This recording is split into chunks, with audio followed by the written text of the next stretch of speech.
Hello friends, મારી channel હોમી ફૂડ્સમાં આપનું સ્વાગત છે।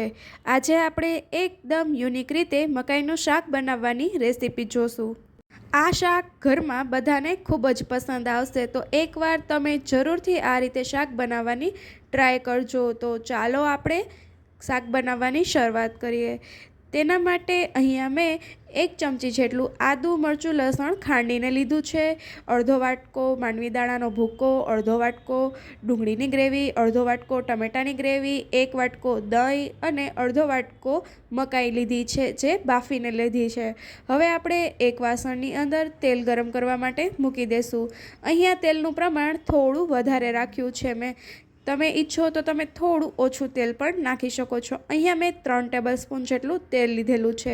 હવે આપણું તેલ ગરમ થાય ત્યાં સુધીમાં જે દહીં લીધું છે તેમાં બધો જ માંડવીના દાણાનો ભૂકો એડ કરી દેશું અને તેને મિક્સ કરીને હલાવીને સાઈડ પર મૂકી દેશું, જેથી કરીને માંડવીના દાણાનો ભૂકો દહીંમાં સરસ રીતે પલળી જાય। અહીંયા દહીંનું પ્રમાણ તમે ખાટું અથવા મોરું કોઈ પણ લઈ શકો છો।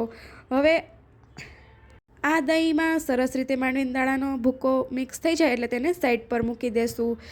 આપણી ગ્રેવી પાકશે ત્યાં સુધીમાં માંડવીના દાણાનો ભૂકો દહીંમાં સરસ રીતે પલળી જશે। આ શાક બનાવવામાં ખૂબ જ ઇઝી છે, તો ઘરે જરૂરથી ટ્રાય કરજો। તેલ ગરમ થઈ જાય એટલે આપણે તેમાં હિંગ ફોડી લેશું, ત્યારબાદ જે ડુંગળીની ગ્રેવી તૈયાર કરીને રાખી હતી તેને પણ એડ કરી દેશું। હવે આ ડુંગળીની ગ્રેવીને તેલની અંદર સરસ રીતે હલાવીને મિક્સ કરી દેશું।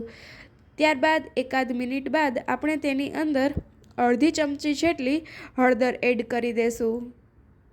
હળદર એડ કર્યા બાદ તેને પણ ડુંગળીની ગ્રેવીની અંદર સરસ રીતે હલાવીને મિક્સ કરી દેશું। 1 થી 2 મિનિટ ડુંગળીની ગ્રેવીને પાકવા દેશું।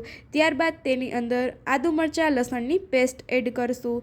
ડાયરેક્ટ તેલમાં આદુ મરચાં લસણની પેસ્ટ ન નાખતા આ રીતે પાછળથી નાખવાથી આદુ મરચાં લસણનો ટેસ્ટ શાકમાં ખૂબ જ સરસ આવે છે। હવે આપણે તેને પણ ડુંગળીની ગ્રેવીની અંદર સરસ રીતે હલાવીને મિક્સ કરી દેશું। આ ડુંગળીની ગ્રેવીને તેલ છૂટું પડે ત્યાં સુધી પાકવા દેવાની છે। તો તમે હવે જોઈ શકો છો કે ડુંગળીની ગ્રેવીમાંથી તેલ છૂટું પડવા લાગ્યું છે। આ સમયે આપણે તેની અંદર ટમેટાની પ્યુરી એડ કરી દઈશું અને તેને પણ ડુંગળીની ગ્રેવીની અંદર સરસ રીતે હલાવીને મિક્સ કરી દેશું। આ ગ્રેવીને આપણે મીડિયમ ટુ લો ફ્લેમ ઉપર જ પકવવાની છે। થોડી વારે આપણે આ ગ્રેવીને હલાવતા જશું અને તેને તેલ છૂટું પડે ત્યાં સુધી પાકવા દેશું। આ ગ્રેવી આપણી પાકે ત્યાં સુધીમાં જો હજી સુધી તમે મારી ચેનલને સબસ્ક્રાઈબ ના કરી હોય તો ચેનલને સબસ્ક્રાઈબ કરી બાજુમાં આપેલા બેલ આઇકનને પણ પ્રેસ કરી દો, જેથી કરીને મારા નવા વિડીયોની અપડેટ તમને મળતી રહે। તો તમે જોઈ શકો છો કે ટમેટાની ગ્રેવીમાંથી તેલ છૂટું પડવા લાગ્યું છે। હવે આ સમયે આપણે ગેસની ફ્લેમ સ્લો કરી દેશું અને તેની અંદર 1 ચમચી જેટલી ખાંડ એડ કરીશું। અહીંયા ટમેટાની પ્યુરી તેમજ દહીં એડ કરવાનું હોવાથી ટેસ્ટને બેલેન્સ કરવા માટે આપણે તેમાં થોડી એવી ખાંડ એડ કરીશું।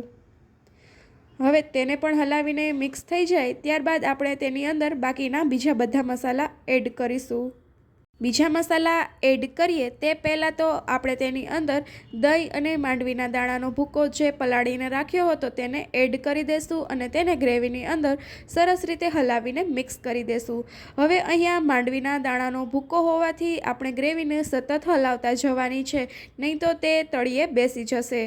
તેલ થોડું છૂટું પડવા લાગે એટલે તેની અંદર 1 ચમચી ધાણા જીરું પાવડર, 1 ચમચી લાલ મરચાંનો પાવડર તેમજ સ્વાદ અનુસાર મીઠું એડ કરી દેશું અને આ બધી જ વસ્તુને સરસ રીતે હલાવીને મિક્સ કરી દેશું।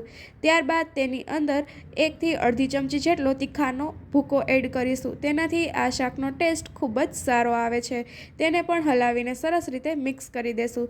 તમે ઈચ્છો તો આ સમયે તમે થોડો ગરમ મસાલો પણ એડ કરી શકો છો, પરંતુ આ શાક ગરમ મસાલા વગર પણ ખૂબ જ ટેસ્ટી લાગે છે।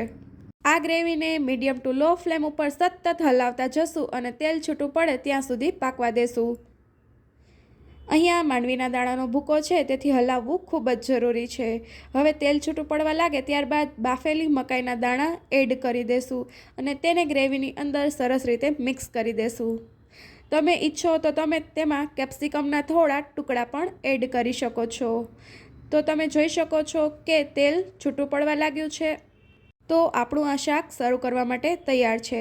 મકાઈ એડ કર્યા બાદ આપણે 1 થી 2 મિનિટ જ શાકને ગરમ કરવાનું છે. તો આ શાકને તમે રોટલી, ભાખરી, રોટલા, પૂરી, પરોઠા, નાન કોઈ પણ જોડે સર્વ કરી શકો છો. તો તમને મારી આ મકાઈના શાકની રેસીપી કેવી લાગી તે મને કમેન્ટ કરીને જરૂરથી જણાવજો. ને જો તમને મારો વિડીયો પસંદ આવ્યો હોય તો તેને લાઈક અને શેર કરવાનું ભૂલતા નહીં. ને જો તમે મારી ચેનલમાં નવા હોય તો તેને સબસ્ક્રાઈબ કરવાનું ભૂલતા નહીં. Thank you.